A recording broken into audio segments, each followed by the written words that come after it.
সময়টা ভোরবেলা। 5 জনের একটা দল অস্ট্রেলিয়ার মতো একটা জায়গায় একটা জঙ্গলের ভিতরে একটা পাথরের পেছনে একসাথে বসে আছে। কেন বসে আছে? তার কারণ পাথরের ঠিক অন্য পাশে একটা ভেড়া। দেখুন, এই 5 জন এবং ওদের ক্যাম্পে আরো যে 7 জন আছে, 3 জন বাচ্চা সহ, তারা কেউই গত 48 ঘন্টায় কোনো খাবার পায়নি। এই কারণে এই ভেড়াটাকে মারতে পারাটা খুব বেশি জরুরি। ভেড়াটাকে যদি মারা না যায় তাহলে এই 5 জন সহ ক্যাম্পে যারা আছে সবাই মারা যাবে খাবারের অভাবে। প্রায় ঘন্টা খানেকের মতো ওদের অপেক্ষা করতে হয়, কারণ ওদের কাছে ভেড়া মারার মতো তেমন কিছু ছিল না। শেষ পর্যন্ত ওরা অবশ্য ভেড়াটাকে মারতে পারে। ভেড়াটাকে ক্যাম্পে নিয়ে যাওয়া হয় এবং সবাই অনেকক্ষণ পরে, 48 ঘন্টারও বেশি সময় পরে খাবার পায়। এখানেই আমাদের গল্পটা শুরু।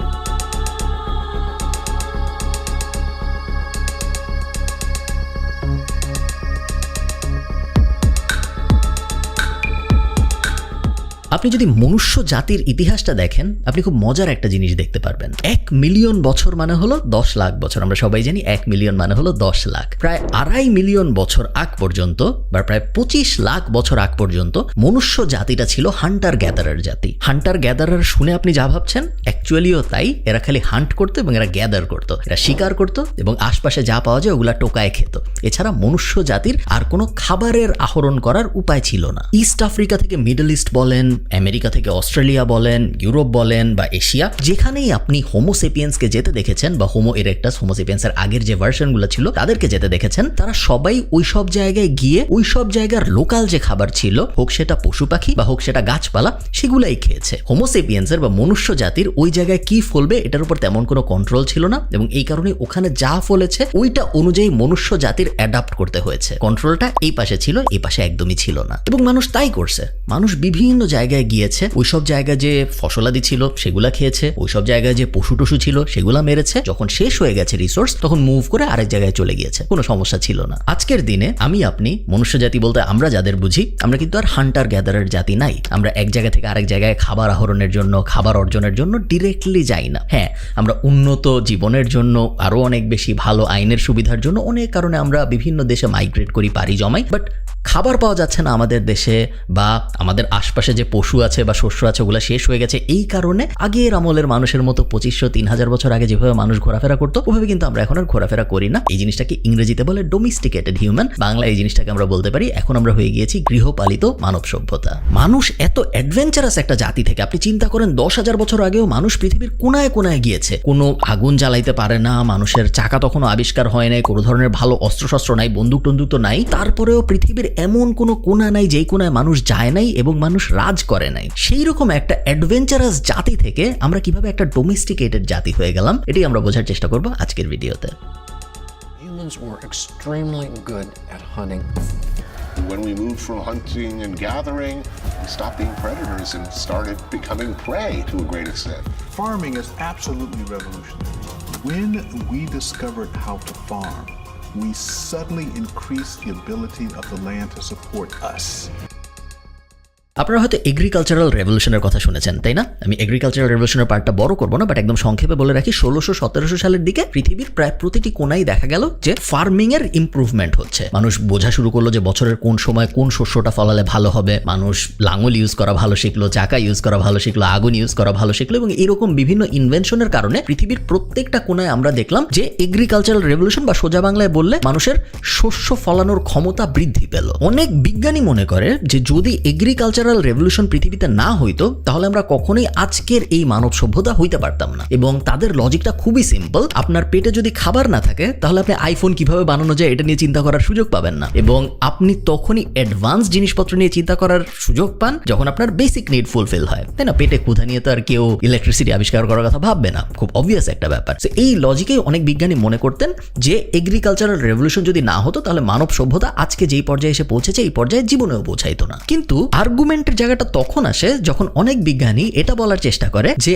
বর্তমান যে মানব সভ্যতা, এই মানব সভ্যতা আগের যে কোনো সময়ের থেকে সবচেয়ে বেশি বুদ্ধিমান। তারা প্রমাণ করার চেষ্টা করে যে এক সময় মানুষ কোনো বুদ্ধিশুদ্ধি ছিল না, তারা হান্ট করে বেড়াইতো, তারা ঘুরে সুরে বেড়াইতো, তারা খাবার যা পাওয়া যায় তাই খেত, তাদের অনেক কষ্ট ছিল। আজকে দেখো মানুষের কত বুদ্ধি, আজকে মানুষ মহাকাশে চলে যাচ্ছে, আজকে মানুষ চাঁদে চলে যাচ্ছে, আজকে মানুষ এত এত টেকনোলজি, গ্যাজেট, এআই এত কিছু বানাতে পারছে। সো আজকের মানুষের বুদ্ধি মনে হয় আগের মানুষের বুদ্ধির থেকে বেশি। বাট এইটার কখনো কোনো কনক্লুসিভ কনক্লুসিভ এভিডেন্স পাওয়া যায় না দুইটা কারণে। এক, আগের মানুষ এবং এখনকার মানুষের যে কম্পারিজন চার্ট ওটা ইউনিভার্সাল না। একজনকে আপনি কম্পেয়ার করতেছেন কতটুকু হান্ট করতে পারতো ওইটার হিসাবে, আরেকজনকে আপনি কম্পেয়ার করতেছেন এআই এর ডেভেলপমেন্ট কত হইলে এটার হিসাবে। দুইটা তো ঠিক যায় না, তাই না? বাট তার থেকেও বড় আপনি জিনিসটা একটু চিন্তা করেন, আইফোন বানানো বড় অ্যাচিভমেন্ট নাকি কোনো কিছু ছাড়া নৌকাও বানাইতে পারি না এরকম একটা সময়ে আমি আমেরিকা থেকে, অস্ট্রেলিয়া থেকে, ব্রিটেন থেকে, ইউরোপ হয়ে মনুষ্য জাতি পুরা পৃথিবীতে এত এত প্রজাতির মধ্যে রাজ করছে এমন একটা সময় যখন আমাদের কিছুই ছিল না। কোনটা আসলে বড় অ্যাচিভমেন্ট এবং কোনটা করার জন্য আসলে বুদ্ধিমত্তা বেশি দরকার হয়, এটা কিন্তু একটা আর্গু করার মতো ব্যাপার এবং দুইটা সাইডেই আর্গু করা সম্ভব।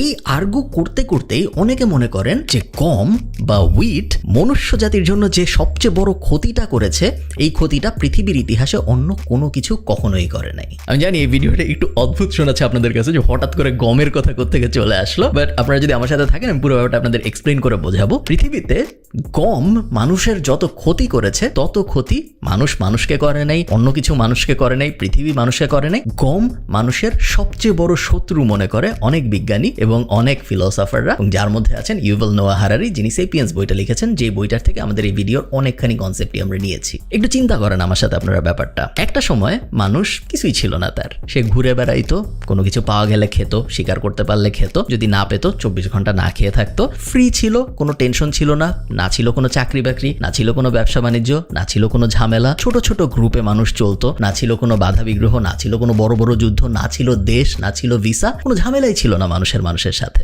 সবাই স্বাধীন এবং আমরা জানি স্বাধীনতার থেকে বড় গিফট মনুষ্য জাতির ইতিহাসে আসলে আর কিছু নাই। এবং এরকম একটা সময়ে একটা ছোট্ট গ্রুপ, 4-5 জনের একটা গ্রুপ ঘুরতে ঘুরতে মিডল ইস্টের একটা জায়গায় যায়। মিডল ইস্টের ওই জায়গাটায় যে এই গ্রুপটা 4 জনের একদম ছোট্ট একটা গ্রুপ, ওরা দেখে যে একটা মাঠ, সেই মাঠের ভিতরে অনেকখানি জুড়ে একটা ফসল ফলে আছে। তো এই ফসল ফিল্ডটা ছিল আসলে গমের ফিল্ড এবং এই 4 জনের গ্রুপটা অনেক কষ্ট করে 2 দিন ধরে ওরা হারভেস্ট করার চেষ্টা করে এবং ফাইনালি 2 দিন পরে ওরা 1 বাটি গমের মতো হারভেস্ট করতে পারে। তো ওই গমটা খায়, খেয়ে ওদের খুব ভালো লাগে, খেয়ে ওদের পেটও ভরে যায় এবং ওরা ভাবে যে না, গম একটা নতুন খাবার, এই খাবারটা আমরা পাইছি, এই খাবারটা মনে হয় খাওয়া যায়। কিন্তু প্রবলেম হলো এই গম হারভেস্ট করতে তো আমাদের কাছে কিছু নাই, আমরা মানুষ মাত্র 4 জন, আমাদের তখনও তো কিছু আবিষ্কার হয় নাই চাষবাস করার, সো একদম হাত দিয়েই করতে হচ্ছে বা পাথর টাথর দিয়ে করতে হচ্ছে, কোনো উপায় নাই। তো ওই 4 জন গ্রুপের যে লিডারটা ছিল ওই লোকটা বলে যে আচ্ছা আমরা এক কাজ করি, আমরা এই গমের বীজগুলা আবার লাগাই, এইবার আমরা গাছ খুব বড় হওয়ার আগেই কেটে ফেলবো, তাহলে আমরা খালি হাত দিয়ে কেটে ফেলতে পারবো, আমাদের হাতে তো ছুরি টুরি তেমন কিছু নাই, একটু পাথর টাথর আছে, এগুলা দিয়ে আমরা গম এখন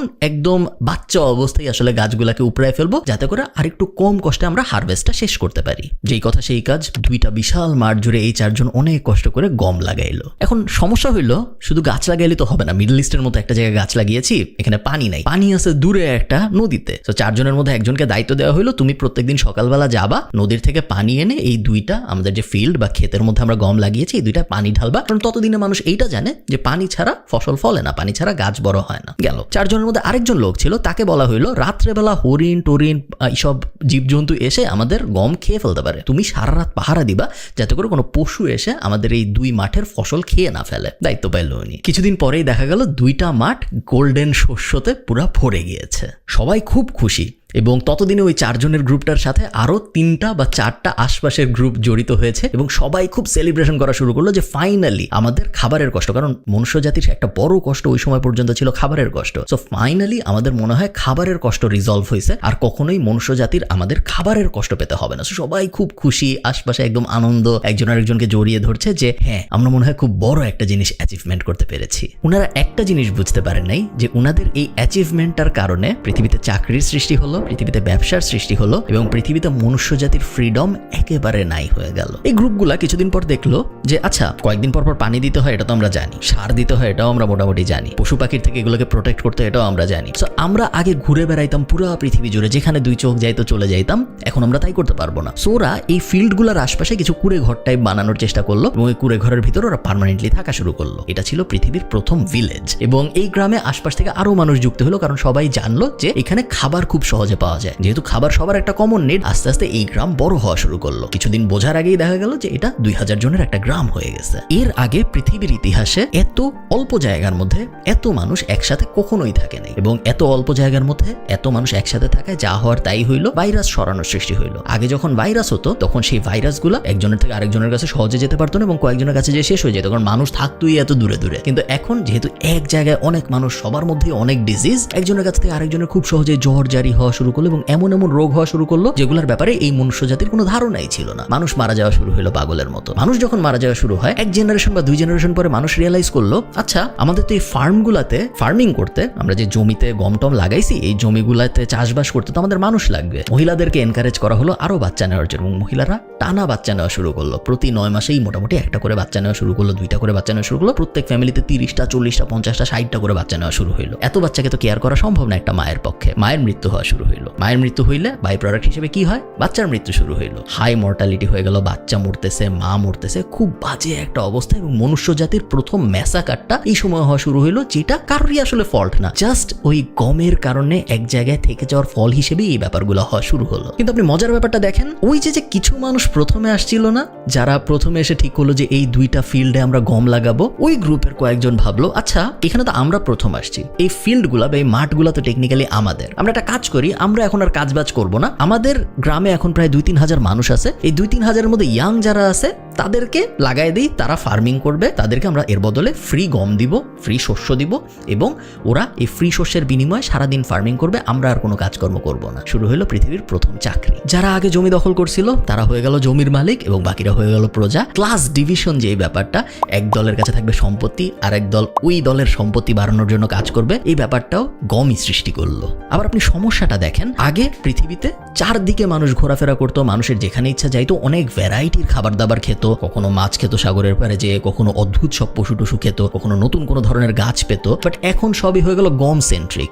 ওই অল্প একটু জায়গার মধ্যে আশপাশে যা যা পাওয়া যায় তাই। এবং গম কিন্তু খুব পুষ্টিকর খাবার না, আমরা জানি এখন যে কার্বোহাইড্রেট খুব একটা ভালো জিনিস না। তো এরপরে দেখা গেল যে মানুষের হেলথও খারাপ হওয়া শুরু করলো। আগে সবাই ছিল ফিট, এখন দেখা গেল কয়েকজন মানুষ একটু মোটা, তারপরে দেখা গেল তাদের অফস্প্রিং, তাদের পরবর্তী জেনারেশনরা আরেকটু মোটা, কয়েকজনের হওয়া শুরু করলো ডায়াবেটিস, কয়েকজনের হওয়া শুরু করলো ব্লাড প্রেশার। আস্তে আস্তে দেখা গেল মানুষ আগে যে শক্তিমান জীব ছিল, যাকে সবাই ভয় পাইতো, ওই অবস্থাটা নাই।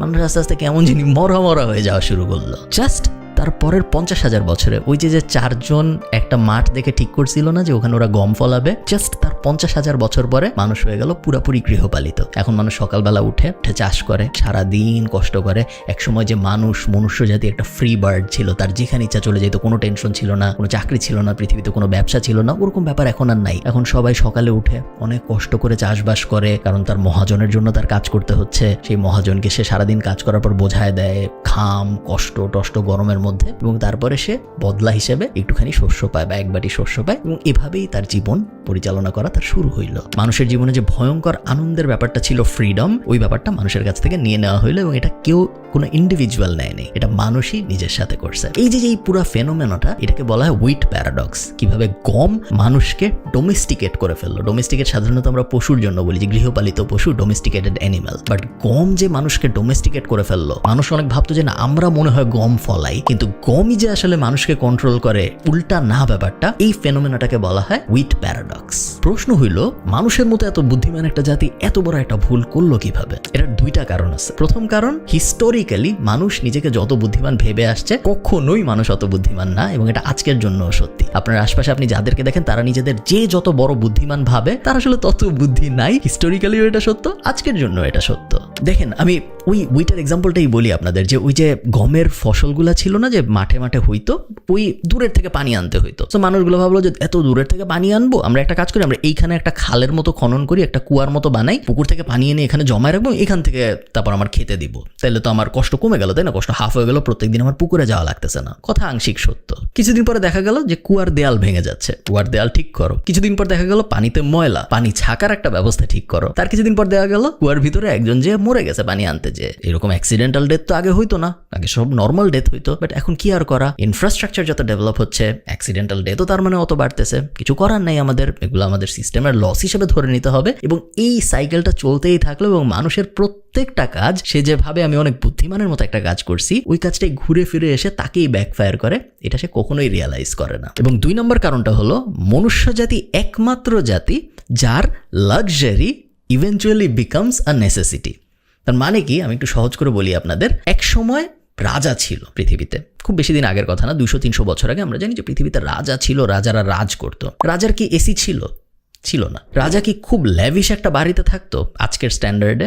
না, আপনারা যারা ক্যাসেল ট্যাসেলে গেছেন আপনারা জানেন আমি অনেক ক্যাসেলে ঘুরেছি জীবনে, অনেক কষ্ট করে চিপা দিয়ে উঠে ক্যাসেলের উপর পর্যন্ত যেতে হয়, না আছে লিফট, না আছে ভালো সিঁড়ি, খেয়াল না করলে পড়েও যাইতে পারে রাজা, খুব বাজে অবস্থা। ঠান্ডায় প্রোটেকশন বা গরমে রাজার জন্য কি এসি ছিল না। 300 বছর আগে 400 বছর আগে পাংখা পুলার টাইপ মানুষজন ছিল, বাংলাদেশি ভাষায় ইংরেজরা পাংখা পুলার বলতো, যারা এভাবে টেনে টেনে বাতাস দিত, বাট খুব একটা আরামদায়ক অবস্থা কিন্তু রাজাদের ছিল না। যেটা ছিল ওই রাজাদের লাক্সারি, যে আমাকে একজন বাতাস করতেছে বা আমার এই সিঁড়িটা দিয়ে আমি উপরে থাকতে পারতেছি। বুঝতে পারতেছেন আমি কি বলার চেষ্টা করতেছি? রাজা কিন্তু কোনোদিন গাড়িতে চড়ে নাই ওই সময়, 300 বছর আগে 400 বছর সে ঘোড়ায় চড়ে দুলতে যাইতো, তার অনেক কষ্ট হইতো ঘোড়ায় উঠতে, ঘোড়া থেকে নামতে, রিক্সা ছিল না, গাড়ি ছিল না, কিছুই না। আজকের দিনে একজন যে প্রজা, যে একদম মানুষের বাসায় কাজ করতেছে, যার কোনো বড়লোকি অবস্থা নাই, যার জীবনও ভালো না, সেও কিন্তু ওই রাজার থেকে উন্নত জীবন কাটাচ্ছে ওই রাজার স্ট্যান্ডার্ডে। ওই রাজাকে যদি বলা হইতো যে তুমি তোমার রাজার জীবনটা চাও নাকি তুমি এমন একটা জীবন চাও যেখানে লিফট থাকবে, যেখানে সিঁড়ি থাকবে, যেখানে খাবার থাকবে প্লেটের উপরে, যেখানে ঘোড়ার গাড়ি থাকবে না, রিক্সা থাকবে বা গাড়ি থাকবে, ওই জীবনটা তুমি নিবা। রাজার কাছে ওইটা মনে হতো লাক্সারি, কারণ রাজা তো ওই জিনিস দেখে নাই, তার কাছে ওই সময় ওই স্ট্যান্ডার্ডে তার লাইফ সে কাটাইছে। বাট এই প্রজার কাছে কিন্তু ওই জিনিসটা নর্মাল, যে জিনিসটা এই প্রজার কাছে নর্মাল ওই জিনিসটাই রাজার কাছে লাক্সারি। রাজার লাক্সারি প্রজার জন্য নর্মাল হয়ে গেছে এবং প্রত্যেকটা মানুষের সাথে এই ব্যাপারটা হয়। Luxury eventually becomes a normal thing, এবং নর্মাল হওয়ার পরে এবং কমোডিটি হয়ে যাওয়ার পরে ওই লাক্সারির আর কোনো ভ্যালুই থাকে না। এত জটিল আলাপে আমাদের যাইতে হবে না। আপনি যেদিন ফোনটা কিনছিলেন, আপনার নতুন ফোন, ওই দিন আপনার যে আনন্দ লেগেছিল, আজকে আপনি যখন আপনার ওই ফোনটার দিকে তাকান আপনার কি ওই আনন্দটা লাগে না, কারণ ওই দিন এটা ছিল লাক্সারি, ওই দিন এটা ছিল হ্যাপিনেস, আজকে জাস্ট এটা একটা নর্মাল ব্যাপার, এটা তেমন স্পেশাল কিছু না, এটা নিয়ে কথা বলারও কিছু নেই। এবং এই ব্যাপারটা মনুষ্য জাতিকে সারা জীবন, মনুষ্য জাতির ইতিহাসের শুরু থেকে খোঁচায় গেছে। একসময় মনে হচ্ছে আমি আরো ভালো জীবনের জন্য এটা করব, মানুষ এটা বুঝে নেই, ওই ভালো জীবনটা নর্মাল হয়ে গেছে এবং উল্টা ওই ভালো জীবনটা বানাইতে যে যা সমস্যাগুলো হয়েছে সেই সমস্যাগুলো উল্টা ঘুরে তাকে ব্যাকফায়ার করা শুরু করছে। গমের মানুষকে এভাবে গৃহপালিত করার ইতিহাসটা আমার খুব পছন্দের ইতিহাসগুলোর একটা, এবং আমি যত হিউম্যান স্টোরি পড়ছি, মনুষ্য জাতির যে হিস্টোরি ইতিহাস পড়ছি, তার মধ্যে এই গল্পটা আমাকে কেন জানি খুব বেশি অ্যাট্রাক্ট করে। ভাবলাম আপনাদের সাথে ওই গল্পটা শেয়ার করি। নতুন ব্যাকগ্রাউন্ড, নতুন বাসায় আমি মুভ করেছি, সো আমাকে জানাবেন ব্যাকগ্রাউন্ডটা কেমন। ব্যাকগ্রাউন্ডটা একটা সমস্যা হয়েছে, সেটা হলো আমি বসার কারণে ব্যাকগ্রাউন্ডের মূল জায়গাটাই দেখা যাচ্ছে না, বাট কিছু করার নাই। ভালো থাকেন সবাই। এরকম যদি হিস্টোরিক্যাল গল্প আপনাদের ভালো লাগে আমাকে জানাবেন, আমি চেষ্টা করবো আরো কয়েকটা বানাতে। তারা